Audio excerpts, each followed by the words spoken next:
So, guys, welcome to Daily Football Madness, and we are back with another podcast. पिछली podcast से related थी everything related to Barcelona, and आज की जो podcast है वो related है everything that has to do with Real Madrid.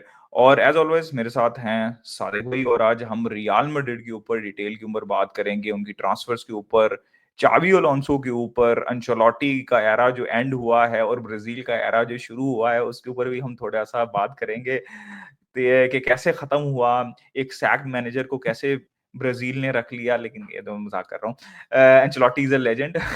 ये चलता रहेगा सादिक भाई और हाँ भाई मेरा। देखें, अगर हम अब काट रहा हूँ, अगर हम ब्राजील पे गए तो फिर ये पॉडकास्ट जो है वो पॉडकास्ट नहीं, वो एक ब्राजील की अर्तुग्रुल से भी पॉडकास्ट अर्तुग्रुल से भी लंबा कोई सीरीज वो बन तो जाएगा ये। हो जाएगा जिसमें बार बार बार बार वही स्टोरी चलेगी, राइट? आप अगर आपने देखा हो तो आप समझ रहे होंगे मेरी बात कि वो जिंदा हो रहा है, ब्राजील जिंदा हो रही है, मरने के बाद जिंदा हो रही है।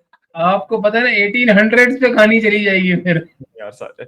सो गाइस, आज का टॉपिक है, ये देखें आपको बैकग्राउंड नजर आ रहा होगा, रियल मैड्रिड। दो बार्सिलोना सपोर्टर्स आज रियल मैड्रिड के ऊपर बात करेंगे कि उनका पिछला सीजन कैसा था, ट्रांसफर विंडो कैसी जा रही है, ये वाला सीजन कैसा होगा, चाबी अलोंसो के अंडर क्या कुछ वो अचीव कर सकते हैं। और हमारी ये कोशिश है दोनों की, चाहे हम बारसा फैन हैं, कि आपको एक अनफिल्टर्ड ओपिनियन दें और एक अनबायस्ड ओपिनियन दें, होपफुली। लेकिन कुछ लोग हमेशा से रहते हैं जो आप जो मर्जी बोल दें उनको ओपिनियन बायस ही लगता है, तो उनका कुछ नहीं हो सकता।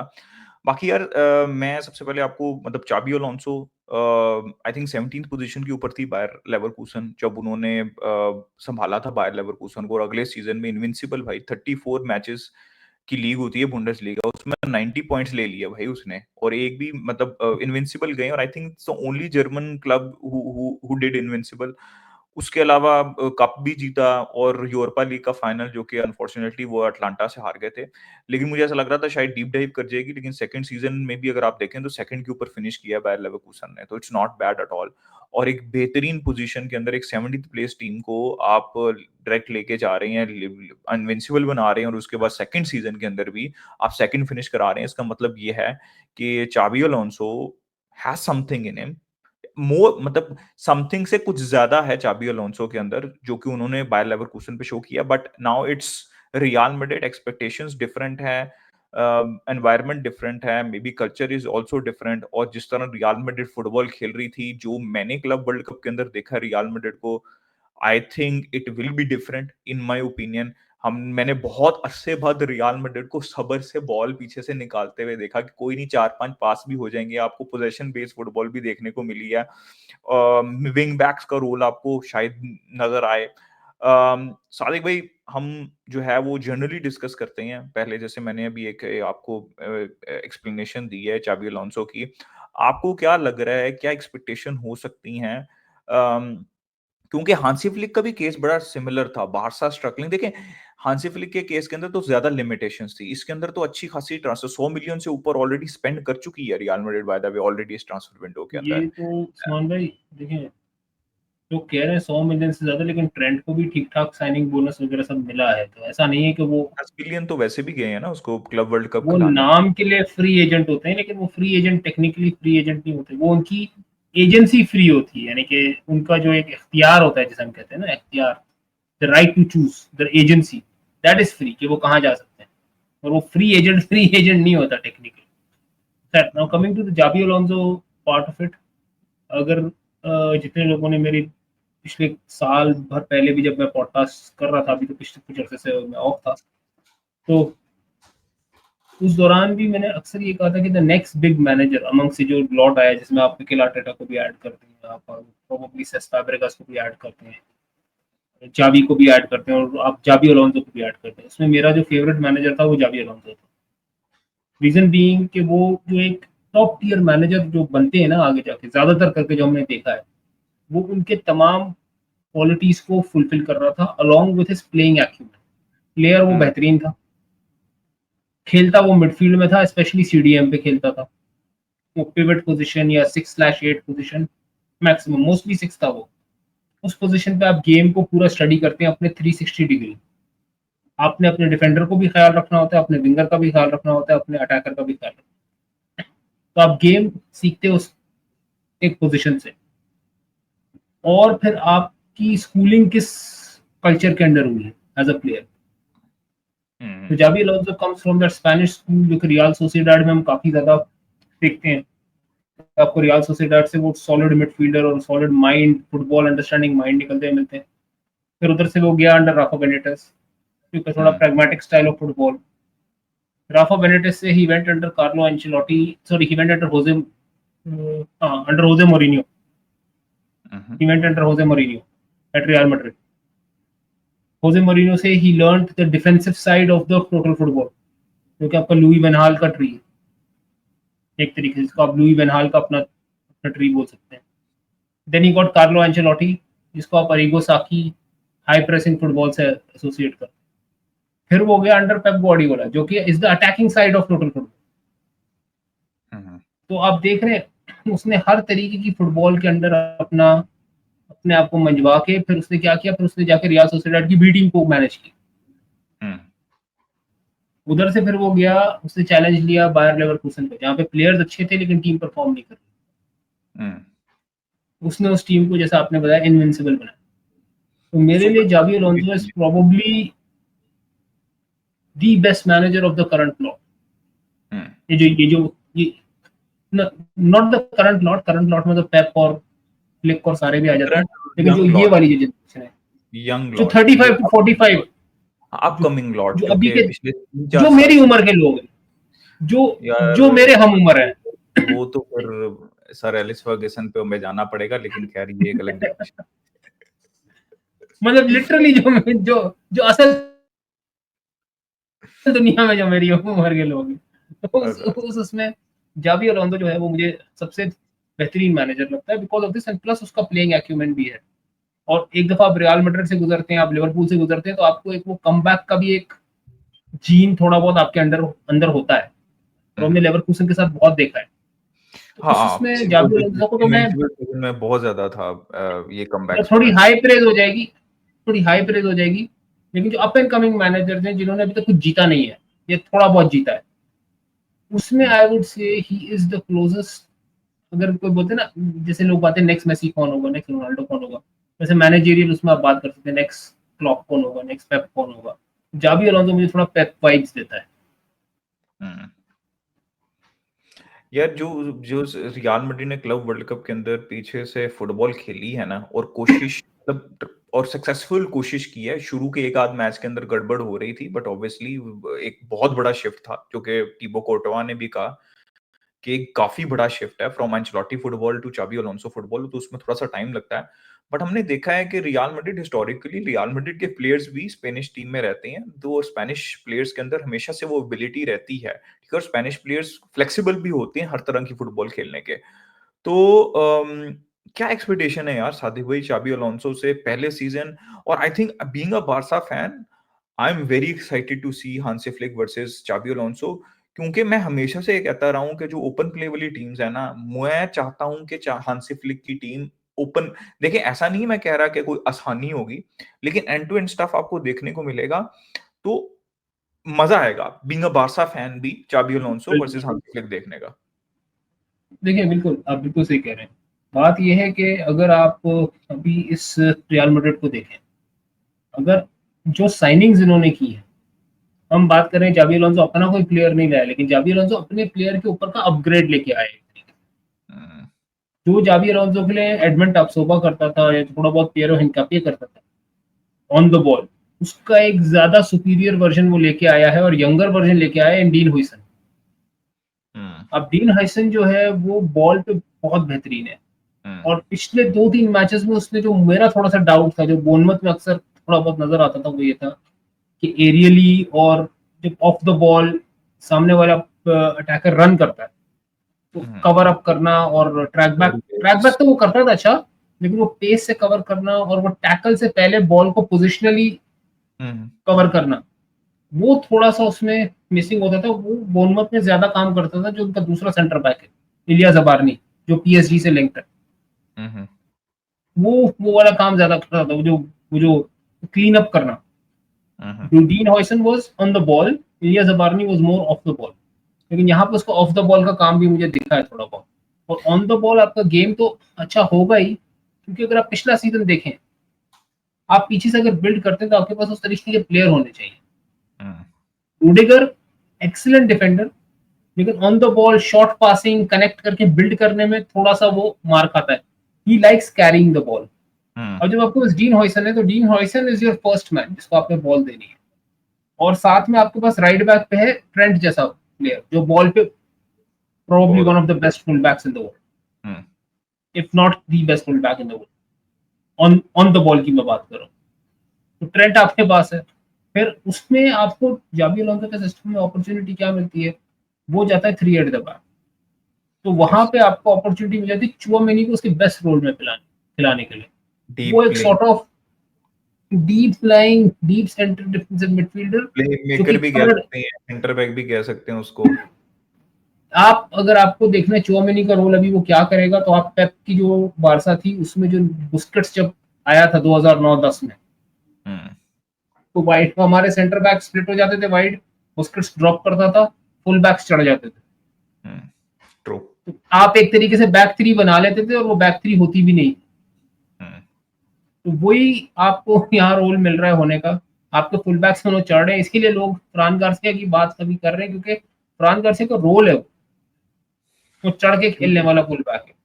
और ट्रेंट और को भी वो उसमें फिर फ्रीडम मिल है जो चाहिए, जो उसकी स्ट्रेंथ है राइट साइड के ऊपर। बिल्कुल, और वो खेलता ही 3-बॉक्स-3 है, मतलब वो आपका वो लेवरकुसन में भी 4-3-3 स्टार्ट करके 3-बॉक्स-3 बनाता था, 4-2-3-1 स्टार्ट करके 3-बॉक्स-3 बनाता था। कभी तो जाता ही वो 3 सेंटर बैक के साथ था, क्योंकि उसके पास 3 सेंटर बैक इतने अच्छे होते थे। तो उसके हम्म, पास जर्हन टा था, कुसुनु था, टापसोबा था, हिनकापिए था, तो खेल सकता था उस तरीके से। और यहाँ पे उसने क्या किया, उसने चुआमेनी का रोल बहुत इंपॉर्टेंट है।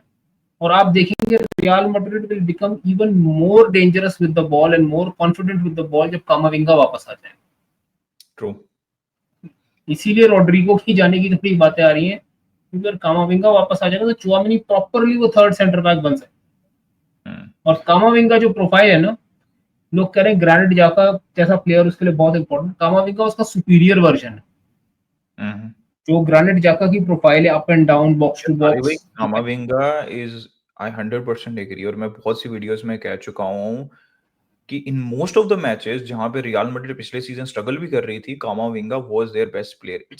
मतलब उसकी टैकलिंग, उसकी पासिंग, उसकी पोजीशनिंग इज टॉप नॉच, और उतना ज्यादा उसको रेट नहीं किया जाता जितना उसको करना चाहिए उसकी एबिलिटी के मतलब ऊपर। वो वाली बात है ना कि अगर वो क्या कहते हैं, नॉर्मल ग्रोसरी स्टोर का माल ग्रैनिट जाका है, तो कोई हैरड या कोई बहुत हाई लेवल जो ग्रोसरी स्टोर है वहां से कामाविंगा आया है।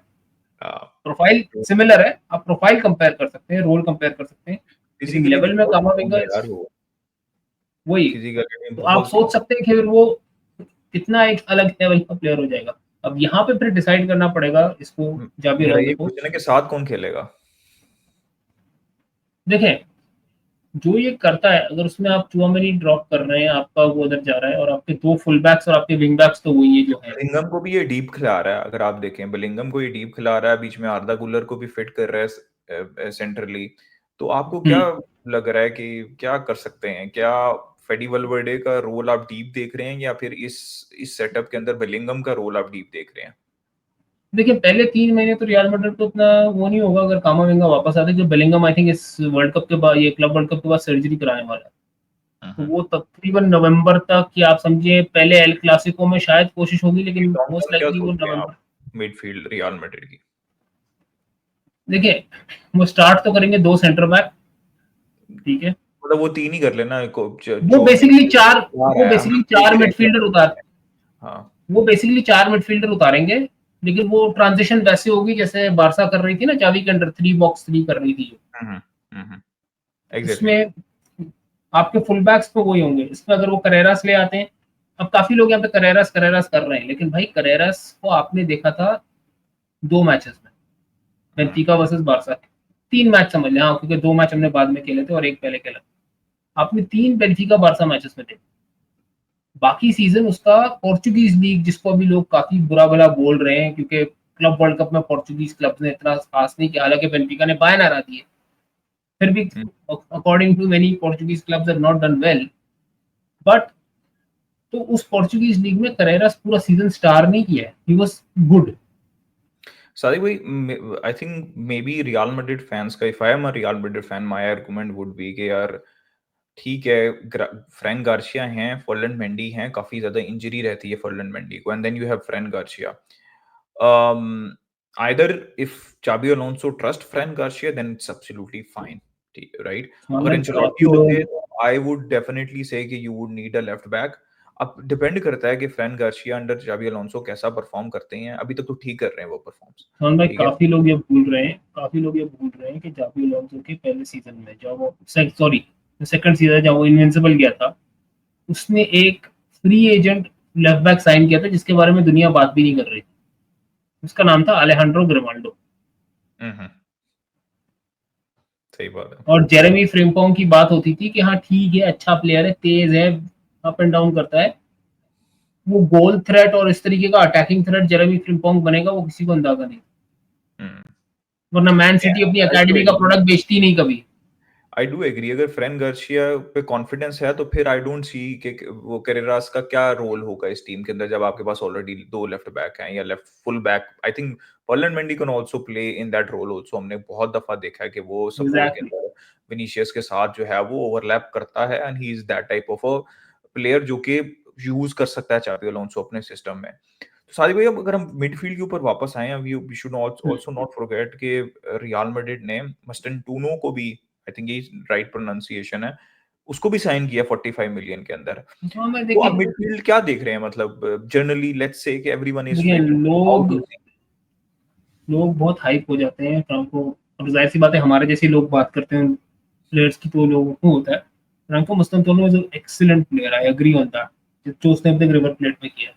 लेकिन इसका मतलब ये नहीं है कि वो आके रियल मैड्रिड में एक फेडे वालवर्डे लेवल के प्लेयर को हटा देगा, जूड बेलिंगम लेवल के प्लेयर को हटा देगा, या आप ये सोचें कि आर्दा गुलर को हटा देगा. लोग कह रहे हैं वो 17 का है, तो आर्दा 19 का है, जूड 21-22 का है, फेडे वालवर्डे 25-26 का है. तो आप उन प्लेयर्स को आते ही डिस्प्लेस करने के लिए आप सोच सकते हैं कि आपको किस लेवल पे खेलना पड़ेगा. उस बच्चे को लामिन यमाल के भी ऊपर के लेवल पे जाके खेलना पड़ेगा 17 की एज पे. बट आई अगर आप जूड बेलिंगम को डिस्प्लेस करने की बात कर रहे हैं, या आप आर्दा गुलर को डिस्प्लेस करने की बात कर रहे हैं. बट आई थिंक, मतलब मैं बिल्कुल ये बात नहीं कह रहा कि he should come into the midfield, but I think it's a good, मतलब मे बी 45-50 शायद एक यंग प्लेयर के ऊपर, या फिर जो स्टार्टर नहीं है उसके ऊपर लगा रहे हैं, फ्यूचर के ऊपर लगा रहे हैं, रियल मैड्रिड लगा सकती है. We have discussed this many times, तो that is not a issue, या फिर that is not a point of discussion. But I think specially हमने देखा कि क्रूज चले गए और उसका कितना बड़ा असर हुआ रियल मैड्रिड को इस सीजन. अब मॉडरिच भी जा रहे हैं. आई नो कि उनका उतना बड़ा रोल नहीं था, लेकिन जब भी मॉडरिच बेंच से भी आते थे तो वो कुछ ना कुछ क्रिएट करते थे रियल मैड्रिड के लिए इस एज के अंदर भी. तो आपको क्या लगता है कि क्या क्या मिडफील्ड होनी चाहिए रियल मैड्रिड की इस सीजन के, वही एक ना, कोप अप? वही टैक्टिकली डिफरेंस आ जाता है. हम जब तक जावी था बारसा में, हम क्या बात करते थे कि हमें सीडीएम चाहिए, बुस्केट्स प्रोफाइल का, सिंगल पिवट चाहिए हमें, सिंगल पिवट चाहिए. जब मैनेजर चेंज हुआ तो कसाडो और बर्नाल भी स्टार दिख गए. हाँ, प्लेयर they are अच्छे हैं, not वो मैं talking ये नहीं कह about रहा. the DM anymore. Frenkie de Jong और पेड्री का डबल पिवट खेल रहा है, आप सोच सकते हैं कभी. और वो डिफेंसिवली भी इतना बुरा नहीं लग रहा. डिफेंसिव हाँ, नंबर्स पेड्री के is probably the best in Europe last season. it all depends on वो the tactical structure. बॉल है टैक्टिकल. जावी अलोंसो का जो टैक्टिकल स्ट्रक्चर है, उसको अपने डिफेंडर्स में बॉल प्लेइंग और क्रिएटिविटी चाहिए. जावी अलोंसो के बेस्ट क्रिएटर्स होते थे आपके फ्रिम्पोंग, ग्रिमाल्डो, टक्सोबा, हिनकापिए. ये उसके मेन होते थे. उसकी मिडफील्ड होती थी रगेड. उसकी मिडफील्ड में कौन होता था? आंड्रिच होता था और ग्रेनिट जापा होता था. यहाँ उसके पास मिडफील्ड में कौन है? फेडे वालवर्डे, जूड बेलिंगम, और जो थर्ड सेंटर बैक है वो चुआमेनी ड्रॉप करके खेल रहा है उस पे, जहाँ पे वो चुआमेनी की भी बॉल प्लेइंग इज एक्सीलेंट. आपको दिख रहा है अभी चुआमेनी का रोल किया. और आगे उसके पास है भागने वाले लोग. जो उधर होते थे उसके पास, वो यूज करता था फ्लोरियन वर्ड्स, जो शॉर्ट स्पेसेस में cut in cut out left side से, जो विनिशियस बखूबी कर सकता है. आपको एक मिला है गोंजालो गार्सिया एकेडमी से, He has been performing great. जो कि लोग भूल रहे हैं गोंजालो गार्सिया को तराशा किसने. उसने उसको अपनी रूप में तराशा है. उस लेवल का अभी नहीं है गोंजालो गार्सिया, लेकिन प्रोफाइल सेम है, दैट इज राहुल. राहुल कास्टिया का मैनेजर, उसके और अंदर वो गोंजालो गार्सिया वही पोजीशनिंग और गोंजालो वो गार्सिया वही सेकंड स्ट्राइकर जो सेंटर फॉरवर्ड खेल सकता है, that is Rahul, and is a very similar profile. और साथ अगर में आप ये सारे तो गेम्स में इंटरेस्टिंग देखें, है, ये तो बड़ी मसला सॉल्व हो जाएगा रियल मैड्रिड का कि अगर इनको एक सेकंड देखें। Obviously Kylian Mbappe and Vinicius will play, but he can, मतलब he can make the difference, he can be the difference maker of the bench, जैसे फेरन टोरेस को हमने यूज किया बार्सिलोना इस सीजन। यहाँ पे देखें सिर्फ एक, अगर आप ऑन बॉल इन पोजीशन अगर आप बात करें तो एम्बापे का जो रोल है वो लेफ्ट विंग से अंदर रन बनाता है, और विनीशियस लेफ्ट विंग से अंदर आके जोन 14 जिसे हम कहते हैं या बॉक्स के बाहर से, और उधर से वो अपना सारा क्रिएशन करता है। अगर आप ये प्रोफाइल बेस पे चेक करें, मैं एट्रीब्यूट्स पे नहीं बात कर रहा, पेस किसका ज्यादा है, बॉल पे कंट्रोल किसका ज्यादा है, अगर आप प्रोफाइल बेसिस पे देखें तो विक्टर बोनीफासे इसी तरीके से खेलता था, वो लेफ्ट विंग से बाहर से अंदर आता था, फ्लोरियन वर्ड्स लेफ्ट विंग से अंदर आके फिर बाहर जाता था। तो वो जो एक आप समझे एक कैंची टाइप मूवमेंट होती है, एक सीजर मूवमेंट होती है। आपका centre forward is coming from left, आपका आपका left winger is coming in from the left, और उसके साथ फिर आपको ओवरलैपिंग फुल बैक होता है। और उसमें ये होता है कि आपको अगर विंगर बाहर जा रहा है तो full back has the ability to come in and take shots. अब Fran Garcia needs to develop that ability, but जब तक वो डेवलप नहीं करता, Vinicius can do a lot of the same work which Grimaldo could do and simultaneously which Florian Wirtz could do, and Mbappe needs to make those runs. Boniface सिर्फ runs बनाता था, Mbappe को वो runs बनानी है left से अंदर, left से अंदर, लेफ्ट से अंदर, उसको फाइंड करेंगे लोग।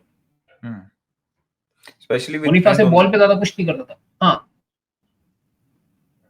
लेकिन बोनीफासे जो एक काम करता था जो एम्बापे को अपना इंप्रूव करना पड़ेगा, और जहां पे थोड़ी सी रियल मैड्रिड की इस मैड्रिड स्क्वाड की थोड़ी सी कमजोरी आएगी वो है in terms of pressing. Yes, Leverkusen had no passengers when it came to pressing, और यहाँ ये इस रियल मैड्रिड में ढाई ढाई प्लेयर पैसेंजर है। विनिशियस जब मूड में होता है तो प्रेस करता है, जब मूड, तो इसलिए मैं उसको आधा काउंट कर रहा हूँ, तो वो आधा प्रेस करता एम्बापे है, नहीं एम्बापे करता। हमें पता है। और तीसरा बंदा जो है वो ट्रेंट है। साथी भाई यही मेरा जो लास्ट पॉइंट हमने डिस्कशन में करना था वो यही करना था, लेकिन ऑब्वियसली हम ट्रांसफर्स के ऊपर चले, हम उसको हम बाद में अब टच कर लेते हैं, पहले इसी के ऊपर बात कर लेते हैं। We have seen under Hansi Flick that there is absolutely no way that you can be in the team if you can't press for 90 minutes. ठीक है, दिस इज मतलब इसीलिए ही उसकी टीम इस तरह फंक्शन करती है। और जिन लोगों ने बायन लेवरकुसन को देखा है, जिन लोगों ने चावी अलोंसो की टीम को देखा है, there is absolutely no way that you can sustain in the team. ये मैंने लुइस एनरिके के बारे में भी बहुत दफा बात बोली हुई है कि लुइस एनरिके की टीम के अंदर भी आप प्रेसिंग नहीं करते तो आप नहीं रह सकते उस टीम के अंदर। ठीक है, उसमें आपका हमें रूल नहीं हो एक सकता। वो एक पैसेंजर कैरी कर सकता है अपने साथ। वो क्या करता था, जब आप नोट करें, जब वो बोनीफासे खिलाता था तब वो अपने साथ जोनास हॉफमैन खिलाता था, क्योंकि हॉफमैन का ऑन बॉल काम बहुत जबरदस्त था, शॉट्स बहुत अच्छे थे, लेकिन हॉफमैन थोड़ा सा जो है ना वो old school German type player था, मतलब जो थोड़ा सा बर्ली, थोड़ा सा तगड़ा किस्म का, जो प्रेस इतना अग्रेसिवली नहीं करता था। तो अगर आप डिफेंसिव शेप देखें तो हॉफमैन जो है वो रहता था आगे एज द नंबर 9, जो गोलकीपर को प्रेशर देता था और पासिंग लेन्स कट करता था, लेकिन ऑन द बॉल इतना प्रेस नहीं करता। और जो बोनीफासे वो पीछे आ जाता था, जो बोनीफासे भागता था, फ्लोरियन वर्ड्स तो हर दफा ही प्रेस करता है। लेकिन उसका हम जो कहते हैं Frimpong Frimpong of the ball defensively वो कॉट आउट होता है, लेकिन जहां बात आती है प्रेस करने की और प्रेशर करने की सामने वाले अटैकर, वहां फ्रिम्पोंग बहुत अच्छा है। बट ट्रेंट के वो ट्रेड्स भी जो है थोड़े से हल्के पड़ गए। अब शायद अंडर जाबी अलोंसो तो थोड़ा उसको पिक कर ले, लेकिन Trent never used to be that big of a presser, even under Klopp, even under a system like Klopp, Trent उस इंटेंसिटी से प्रेस नहीं करता था। लेकिन क्या था, एंडरसन खेलता था ना राइट साइड के ऊपर, Anderson used to do that all hard वो तो वर्क। डिफेंसिवली, वो तो हाँ, डिफेंसिवली, मैं प्रेसिंग की बात कर रहा हूँ। प्रेसिंग में भी ना क्या है कि मतलब हर टीम में आप एक पैसेंजर कैरी कर सकते हैं, तो बट लिवरपूल who में वो will be ट्रेंट that होता था। passenger? Who will be that passenger in this Real Madrid team? यहाँ पे ढाई मैंने आपको पैसेंजर गिना दिए। लेकिन Mbappe I think will take the luxury जो कि वो हमेशा लेता है। It can not be anyone else. नहीं तो फिर आपको ट्रेंट को आप कैसे कवर करेंगे? आई और थिंक आपको ट्रेंट ट्रेंड को आई थिंक ट्रेंट और आपको विल ट्रेंड को खिलाना जरूरी है। मुझे ऐसा लगता है कि ट्रेंट विल इम्प्रूव। जैसे हमने बारसा बहुत से बारसा प्लेयर्स को हांसी फ्लिक के अंडर इम्प्रूव होते हुए देखा है पिछले सीजन के अंदर, जिनसे हमने एक्सपेक्टेशन भी नहीं रखी हुई थी। ठीक है, मतलब मैं ऑनेस्टली बात बोलूंगा कि फ्रैंकी डियोंग से 99% बार्सिलोना फैंस ने एक्सपेक्टेशंस नहीं रखी होंगी जिस तरह उन्होंने खेला अंडर हांसी फ्लिक। ठीक है, बट किया मैंने उन्होंने खुद ने वो, नहीं एंड आई रखी थी एक्सपेक्ट इसे। The same. जिस जिस लेवल के ऊपर जिस लेवल का प्लेयर है Trent, he should do that. This is his time at Real Madrid to do everything that he wants to do, right? तो बिल्कुल ये I बात है कि वो expect आया, कि वो लिवरपूल छोड़ के आया है अपनी मर्जी से रियल मैड्रिड, तो ऑब्वियसली फिर वो उतना हार्ड वर्क तो उसको पुट इन करना पड़ेगा। true, and you have to succeed when you go to Real Madrid और बार्सिलोना। आपको देखिए, हमने कितने प्लेयर्स देखे हैं जो कि प्रीमियर लीग के अंदर फाड़ फूट रहे होते हैं, और जब ला लीगा के अंदर आते हैं तो चीजें उतनी आसान नहीं दिखती या फिर उस तरह क्लिक नहीं करती। तो आपको उस गिनती में नहीं आना, आपको उस गिनती में आना है जिस गिनती में प्लेयर जैसे सुआरेस थे, क्रिस्टियानो रोनाल्डो आए, और भी बहुत से प्लेयर आए। आपको कुटिन्हो नहीं बनना। ठीक है, मैं एक एग्जांपल दे रहा हूँ, इसी तरह और भी बहुत सी एग्जांपल्स होंगी। आपको वो फॉलो नहीं करनी, आपको एक लेगेसी छोड़ के जानी है, और this is important for trend. अच्छा सादिक भाई, ये तो हमने सिस्टम की सारी चीजों के ऊपर बात कर ली, अब लेकिन ट्रांसफर्स। एक चीज, बस एक जी जी छोटी सी जी। चीज, एक प्लेयर जो मेरे हिसाब से इस टीम में बेंच मुश्किल से होगा, वो है आपका आर्दा गुलर। हम्म, क्योंकि खेल भी रहे हैं वैसे वो अपने विंगर्स को अंदर खिलाता है। और आर्दा गुलर हमेशा हम ये कहते थे या वो विंगर है या वो अटैकिंग मिडफील्डर है, तो वो दोनों का मिक्स है। हम्म। वो एक इनसाइड फॉरवर्ड। अच्छा सादिक आप भाई, आपने आर्दा गुलर की बात की है, मैं आर्दा गुलर से एक और प्लेयर की बात जोड़ रहा हूँ, वो हमने स्किप कर दी, रोड्रिगो। रोड्रिगो तो बिल्कुल भी कंटेंशन में नहीं है। और रोड्रिगो तो आपको पता है, एंcelotti के अंडर भी अगर किसी प्लेयर ने बेंच होना होता था तो वो हम्म, रोड्रिगो थे। देखिए, Rodrigo is a brilliant player, but left side के ऊपर जगह नहीं है, स्ट्राइकर के ऊपर जगह नहीं है, राइट साइड के ऊपर जब भी वो खेलता अच्छा खेलता है, लेकिन अभी तक वो उस तरह से प्लान में नजर नहीं आ रहा, सिस्टम में नजर नहीं आ रहा चाबी अलोंसो के। तो आप क्या फ्यूचर देख रहे हैं रोड्रिगो का? असल में दरअसल रोड्रिगो जो है ना, वो प्रोफाइल वाइज, जैसे जैसे मैं आपको कहा कि तीन आपके पीछे आ जाते हैं जब आप इन पोजीशन होते हैं, तीन आपके पीछे आ जाते हैं, दो मिडफील्डर उनके आगे आ जाते हैं, और फिर दो प्लेयर उनके आगे आ जाते हैं। वो दो प्लेयर कौन होते हैं? वो यूजुअली जाबी अलोंसो के सिस्टम में उसके विंगर होते हैं, जो अंदर की तरफ आते हैं। अब अगर आपके विंगर अंदर की तरफ आ रहे हैं, तो रोड्रिगो का natural foot is his right foot. वो अगर अंदर की तरफ आके खेलेगा नंबर 10 पे, तो रोड्रिगो जब ब्राजील में भी नंबर 10 खेलता है तो वो नेमार की तरह थोड़ा लेफ्टिश नंबर 10 खेलता है, जिसमें आपका विंगर बाहर होता है और आप अंदर होते हैं।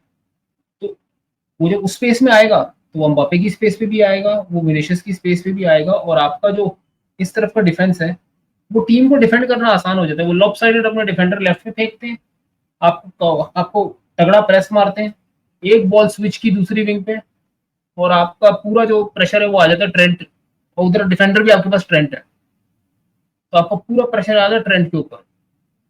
फिर वल्वर्डे को क्या करना पड़ता है? वल्वर्डे को फिर ट्रैक बैक करना पड़ता है, उस जगह से अपने से हटना पड़ता है। वो हट गया राइट हाफ स्पेस से अंदर, उधर मिडफील्ड में स्पेस खुल गई। अगर आप बारसा से खेल रहे हैं तो पेड्री ने दौड़ लगा देगा, रफीनिया ने उधर से दौड़ लगा देनी है, और अगर आपने उसको कवर करने आ गए इधर, तो इधर वाले बंदे ने स्विच खेल देना, उधर यमाल खुला और पड़ा है। और शादी में स्पेशली ट्रेंड के आने के बाद तो मैं और कम रोल देख रहा हूँ रोड्रिगो का। जैसे आपने एक्सप्लेन किया ना, पहले तो फिर वैसे और कम, तो मतलब रोड्रिगो फिट नहीं बैठता। हाँ रोड्रिगो एग्जैक्टली। की प्रोफाइल इस सिस्टम में फिट नहीं बैठ रही है असल में, इसको सही तरीके से अब चलाने के लिए। क्या देखिए, आई थिंक इट्स ये रोड्रिगो के ऊपर ही डिपेंड करता है। रियल मैड्रिड सोचेगी ठीक है, if you can be in that role, जिस रोल में आप पिछले 2-3 साल से हैं, it's okay, we can make, मतलब हम यूटिलाइज कर सकते हैं आपको off the bench. I think Rodrigo को कॉल लेनी पड़ेगी कि भाई उसको बेंच प्लेयर बनना है या फिर उसको किसी और टीम में जाके सुपरस्टार बनना है, क्योंकि ही इज, मतलब उसका लेवल है वो, हाँ भाई, जिसके अंदर वो एक अच्छा प्लेयर बन सकता है। वो ऑप्शन भी नहीं है ना, क्योंकि रोड्रिगो जिस रोल में खेल रहा था अंडर कार्लो एंचेलोटी, हम्म। अंडर जावी अलोंसो, अगर आप टेक्निकल प्रोफाइल देखें तो वो प्रोफाइल एग्जिस्ट ही नहीं करती पीछे। इस when Rodrigo is playing on the right, he should when realize Rodrigo, that अभी वही फिर। हालांकि अगर मैं टैक्टिकली देखूं ना, एक प्लेयर प्रोफाइल वाइज देखूं, तो रोड्रिगो जो लेफ्ट साइडेड प्लेयर में जावी अलोंसो को चाहिए, वो ट्रेड्स रोड्रिगो में थोड़े ज्यादा हैं विनिशियस लेफ्ट पे आई वुड लेफ्ट इवन पे से जो सेंट्रली आल्सो, बट लेफ्ट पे जो अंदर आके वो जो लेफ्ट इनसाइड फॉरवर्ड और जो एक लेफ्ट अटैकिंग मिडफील्डर बन के जो खिलाता है ना वो अपने लेफ्ट विंगर, ट्रू। वो ट्रेड्स रोड्रिगो में थोड़े से ज्यादा है विनिशियस से, लेकिन विनिशियस की जो फिजिकल ट्रेड्स हैं और जो विनिशियस की क्लिनिकलिटी है, जो विनिशियस का एक क्रिएटिविटी वाला एलिमेंट जो विनिशियस लाता है अपने पास, रोड्रिगो गोल स्कोरिंग एलिमेंट लाता है, लेकिन अनप्रेडिक्टेबिलिटी। एग्जैक्टली वो जो विनिशियस की ट्रेड्स है ना वो आप सिखा नहीं सकते, दोज आर नेचुरल ट्रेड्स, उसके ऊपर आप वो कहते हैं ना कुछ चीजें होती हैं आप सिखा नहीं सकते, वो विनिशियस उनके साथ पैदा हुआ है, वो उसके पास वो है चीजें, तो आप उससे नहीं ले सकते।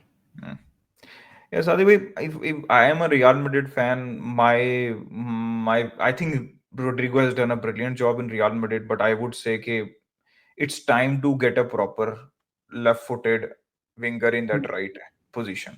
I think आपको this is पता the है profile that has been missing for a long लोग time. लोग आर्सेनल से लिंक कर रहे हैं रोड्रिगो को, Hmm. लेकिन रोड्रिगो का जो गेम है ना वो पता है बेस्ट रहेगा लिवरपूल के अंदर, अब या तो लिवरपूल को चाहिए लिवरपूल भी के होगा अंदर, प्लेयर। या तो लिवरपूल के अंदर, लेकिन और दूसरी जो टीम है वहां वो जाएगा नहीं, क्योंकि वो टीम की हालत इतनी खस्ता है और वो चैंपियंस लीग में भी नहीं है, वरना जिस रोल के लिए मथायस कुनिया को मैनचेस्टर यूनाइटेड लाई है ना यार अभी। मैनचेस्टर यूनाइटेड का नाम ना लिएगा यार सादिक भाई। नहीं नहीं मैं सिर्फ एक्सप्लेन कर मैं रहा हूँ बता रोल। मैं उसने ना, मैं कहता हूँ उसने फौरन घर का दरवाजा बंद करके कुछ 10 ताले लगा देने हैं उसके ऊपर। नहीं मैं कह रहा हूँ जिस जिस जिस प्रोफाइल में, जिस रोल में वो लाना नहीं नहीं चाह रहा नहीं, है मैं ना, आपकी बात जिस समझ रहा हूँ, रोल तेरे में, से मैं टांग खींच रहा हूँ अभी। हाँ जिस रोल में वो फिट बैठता है, हाँ हाँ, वहां पे उसको वो वाली फ्रीडम प्रोफाइल है। मिलेगा, वो उसकी टीम बन सकती है वहां पे, वो वहां पे मेन प्लेयर बन सकता है उस टीम के अंदर। आई थिंक वो फ्लरिश कर सकता है वहां के, अब मैनचेस्टर यूनाइटेड में आई थिंक वो मैं उस एग्री तरीके की करता हूँ। प्रोफाइल का, उस आजकल तरीके की प्रोफाइल का प्लेयर है। लिवरपूल पे मैं बिल्कुल, आई थिंक लुइस डियाज बाइन के लिंक्स चल रहे हैं, if Luis Diaz leave I think Liverpool should go all out for Rodrigo because they would need Rodrigo और अ लेफ्ट विंगर। खैर वो ये तो उनको बिल्कुल उनका अपना सादियो माने का एक रिप्लेसमेंट मिल जाएगा। हाँ हाँ, बिल्कुल बिल्कुल, आई 100% एग्री, वो बिल्कुल सिमिलर प्रोफाइल है सादियो माने से। अच्छा सादिक भाई, हमने काफी डिटेल के अंदर बात कर ली है, हम जल्दी से बात कर लेते हैं। देखें, रियल मैड्रिड ने 45 मिलियन यूरोस का रिलीज क्लॉज पे किया है फ्रांको के लिए, फिर उन्होंने ट्रेंट के लिए 10 मिलियन यूरोस पे किए हैं, प्लस जो भी हमने वो एक अलग बाकी वो जो एजेंट फीस है वो है, सब कुछ होता है। इसके अलावा और कौन सी साइनिंग की है रियल मैड्रिड डीन ने? हॉयसन, हाँ, डीन डीन हॉयसन। ह्यूजन को ऑब्वियसली, डीओ हसन, आई थिंक वो 55-60 मिलियन यूरोस का रिलीज क्लॉज था उसका, तो 100 मिलियन यूरोस प्लस हो यानी चुके हैं। 50 के आसपास का कुछ है, हाँ, एग्जैक्ट नहीं, 50 लेकिन 50 या के तो बॉल पार्क में है। या तो 50 मिलियन यूरो का होगा मेरे ख्याल में। तो आई थिंक ये सारी अच्छी साइनिंग्स है, मेरे हिसाब से तो बहुत अच्छी साइनिंग्स है सारी रियल मैड्रिड की। आप, मेरा सवाल ये है कि डू यू थिंक कि किसी एक पोजीशन जिसके ऊपर रियल मैड्रिड को साइनिंग करनी चाहिए, या फिर that is I all think for real Madrid? उसमें में जो लेफ्ट विंग बैक वाली पोजीशन है ना उसको उनको प्लेयर चाहिए, क्योंकि फरलान मेंडी जो है वो विंग बैक की तरह नहीं खेल सकता। हमने शुरू में बात की कि हाँ फरलान मेंडी है, फरलान मेंडी आपको किसी एक मैच में लेफ्ट सेंटर बैक बन के दे सकता है। आई थिंक डेविस बहुत अच्छी प्रोफाइल थी, बट ऑब्वियसली अब वो वाला काम हो नहीं रहा। वो तो आई थिंक रियल मैड्रिड ने पूरी मतलब कोशिश की थी डेविस को साइन करने की, और उन्होंने फिर फर्लैंड मेंडी का कॉन्ट्रैक्ट एक्सटेंड नहीं करना था, और I think that would have been the solution, but मैं I am a bit surprised, I am a little surprised कि वो स्पेनिश भी है, 15 मिलियन 15-20 मिलियन का रिलीज क्लॉज भी है, और जाबी अलोंसो के सिस्टम में रचा बसा भी अभी तक ग्रिमाल्डो के पीछे रियल हाँ, मैड्रिड नहीं की नहीं गई। नहीं गई ग्रिमाल्डो की तो बारसा से शायद बात हो गई है। शायद ग्रिमाल्डो खुद भी ना आना चाहता, क्योंकि वो लामासिया का बच्चा है, वो हाँ बॉर्न हाँ, एंड ये ब्रेड बारसा है वो। ग्रिमाल्डो की बारसा की न्यूज आई थी बीच में, लेकिन I think Barça is right now is focus on क्या नाम सर है, बारसा की तो निको विलियम्स। उस्मान भाई बारसा की बात नहीं करें, हमारा पता नहीं कब कौन सा नहीं, प्लेयर साइन मैं होता है कहता कब हूँ नहीं अगली होता कुछ नहीं पॉडकास्ट पता। निको, मैं कहता हूँ अगली पॉडकास्ट निको विलियम्स के साथ ही होगी। उस्मान भाई जिस दिन से हमने वो औकात वाली स्ट्रीम की थी ना, उसके बाद से किसी चीज की औकात नहीं बची बारसा की। भाई जो भी है, हमने हमने जो ज्यादा उछल रहा था ना उस दिन बंदा, वो उसकी टीम का ही बंदा उठा लिया था हमने, तो अब बस उसके अलावा बस अब बात नहीं नहीं खत्म हो उसको गई छोड़े थोड़ी। हैं, वापस आ जाए रियल मैड्रिड। उस्मान अच्छा, भाई देखें मेरी वापस मैड्रिड आ जाए। मेरा लास्ट क्वेश्चन आपसे ये है कि आई पर्सनली एग्री कि रियल मैड्रिड को एक विंग बैक चाहिए, स्पेशली अंडर चावी चावी अलोंसो सिस्टम। साजिद भाई क्या एक्सपेक्टेशन नेक्स्ट सीजन, क्या जीत रही है रियल मैड्रिड, प्रेडिक्शन दे दें यार। देखें उस्मान भाई, अगर तो इन्होंने अपने जो हमने बात की थोड़े डिफेंसिव लैप्सेस जो कभी कभी होते हैं या वो गेम चलाने में, वो अगर रियल मैड्रिड के मिनिमम हुए तो रियल मैड्रिड सब कुछ उखाड़ सकती है ये टीम। मैं बिल्कुल मजाक नहीं कर रहा।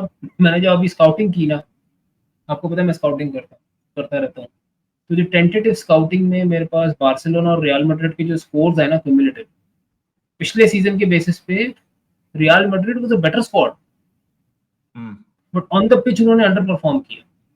ट्रू। तो मेरे स्काउटिंग के हिसाब से real Madrid should have scored 89 points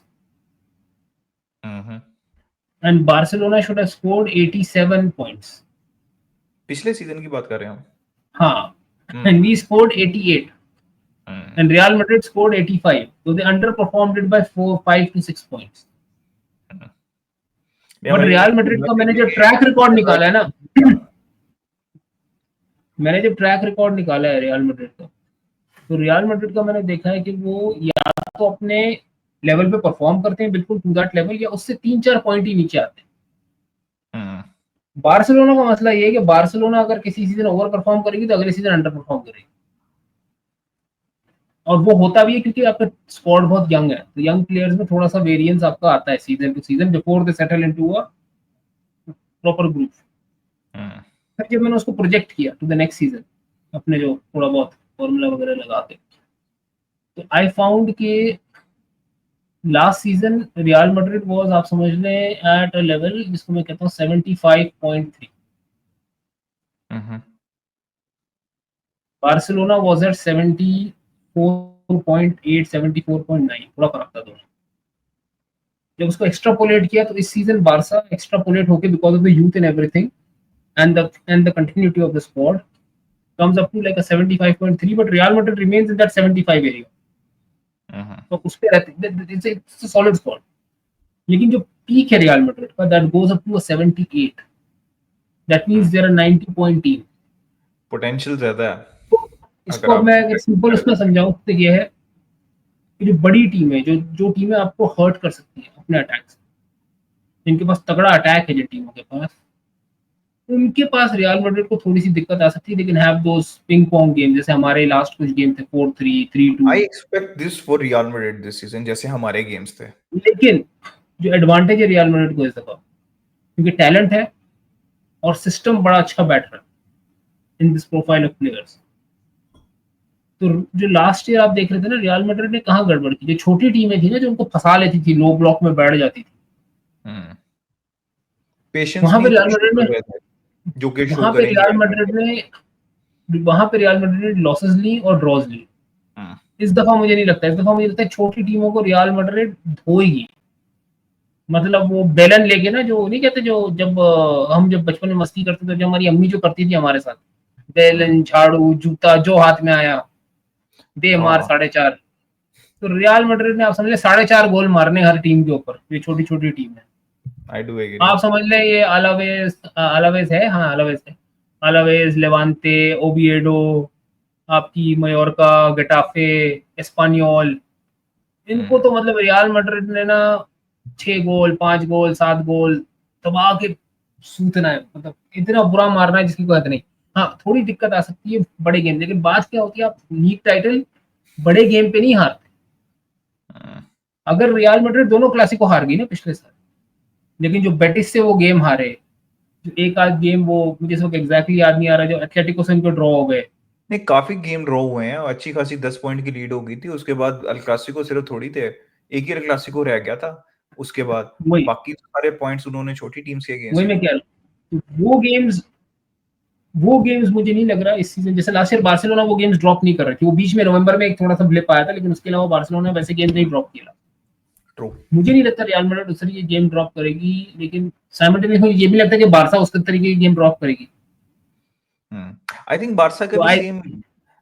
मैं आपको एक बात बताऊं, मेरा पता क्या पर्सनल ओपिनियन है, मेरा पर्सनल ओपिनियन ये है कि मेरी और प्रेडिक्शन भी ये है कि रियल मैड्रिड जो है ना वो ला लीगा जीत सकती है। उसकी रीजन ये है जो आपने भी एक्सप्लेन की, I think they will have a setup under चाबी अलोंसो जिसके अंदर वो छोटी टीम्स को तो खा जाएंगी।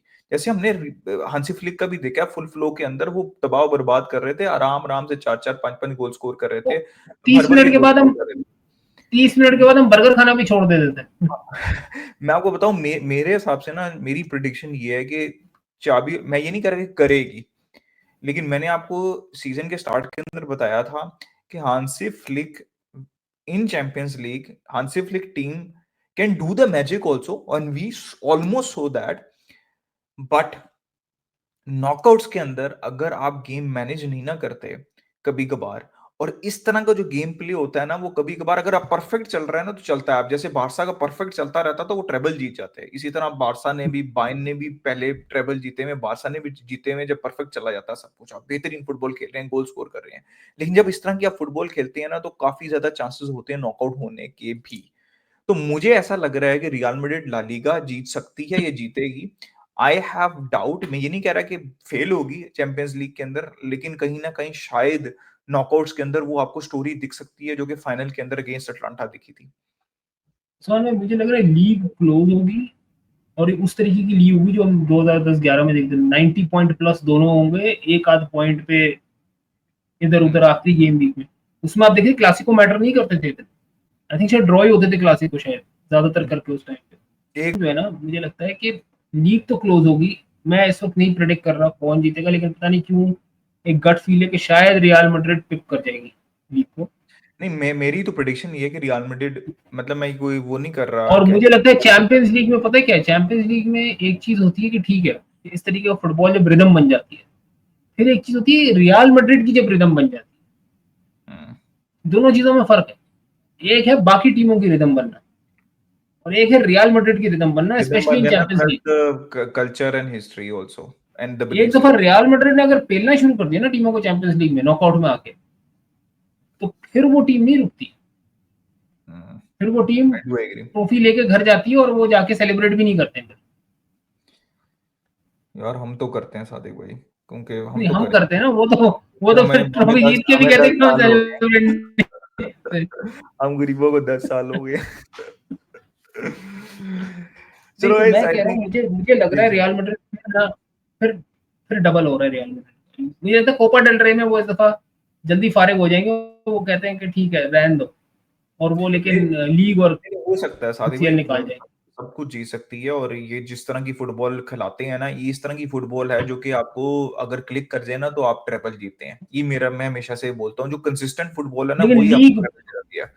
लेकिन लेकिन लीग जो होगी ना, बहुत इंटेंस होगी। मतलब आप समझेंगे लोग ना, क्लासिको को इंटरेस्टिंग होने वाले हैं सादिक भाई। मतलब हर हफ्ते ना लोग वो लौट रहे होंगे कांटों पे कि यार पॉइंट ड्रॉप नहीं होना चाहिए, नहीं तो पीछे हो जाएंगे। वैसे इस सीजन आपको 50 गोल वाला भी बंदा मिल सकता है। ये भी मेरी एक प्रिडिक्शन है कि आपको 45+ गोल वाला तो एक बंदा दिखेगा।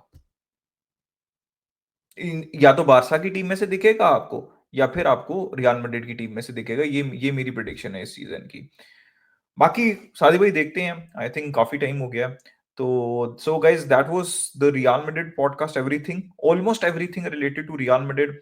और आपने देखा कि हमने एनालाइज किया, ट्रांसफर्स को एनालाइज किया, उसके अलावा प्रिडिक्शन भी दी, और दोनों ने हमने ये बात बोली कि रियल मैड्रिड जो है वो ला लीगा जीत सकती है, और भी बहुत कुछ जीत सकती है।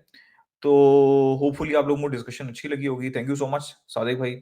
और नेक्स्ट पॉडकास्ट जो है वो हम करेंगे किसी नए टॉपिक के ऊपर, मे बी किसी नई टीम के ऊपर। तो आप लोग उसका वेट करें, और आपको ये कॉन्वर्सेशन अच्छी लगी है, पॉडकास्ट अच्छी लगी है, लाइक करें, शेयर करें, सब्सक्राइब करें। Keep enjoying football, until next time, good bye from both of us.